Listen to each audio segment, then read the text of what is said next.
पढ़े पतरा रानो मर जाई तोहर भातारा। अंजीर रिकॉर्डिंग स्टूडियो गरखा।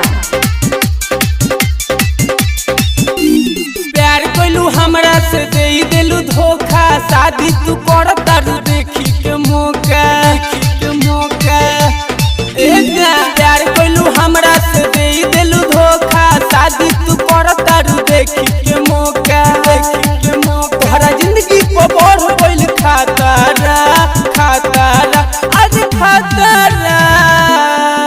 जब पंडित जी पढ़े पतरा रानो मर जाई है तोहर भातारा। जब पंडित जी पढ़े पतरा रानो मर जाई तोहर भातारा।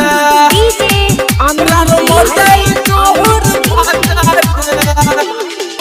जब पंडित जी पढ़े पतरा रानो मर जाई तोहर भातारा।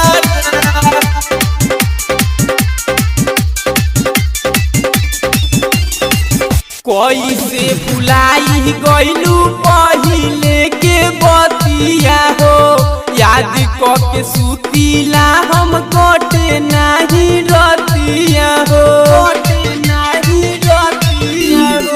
कोई से भुलाई गइलू पहिले के बतिया हो, याद क के सुतीला हम कटे नाही रतिया हो। पहले तू वादा रहू गइलू भुलाई, जाए से पहले दे दो मरे के दवाई। हम खाके बना के दही जातारा आज जातारा। जब पंडित जी पढ़े पतरा रानो मर गई है तोहर भातारा। जब पंडित जी पढ़े पतरा रानो मर जाई तोहर भातारा।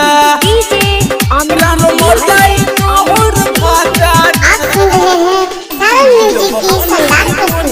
पतरा रानो मर जाई तोहर भातारा।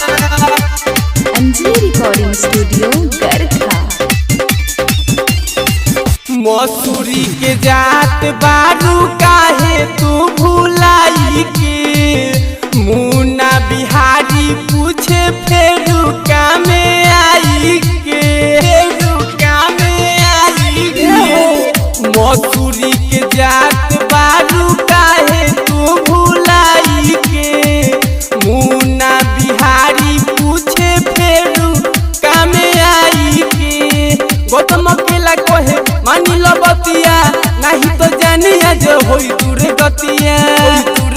नहीं कामे आई मर्द तो छिहातारा।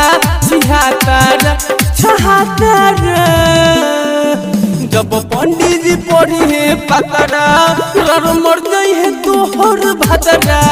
जब पंडित जी पढ़े पतरा रानो साचो के मर जाई भातारा। अंजीर रिकॉर्डिंग स्टूडियो गरखा।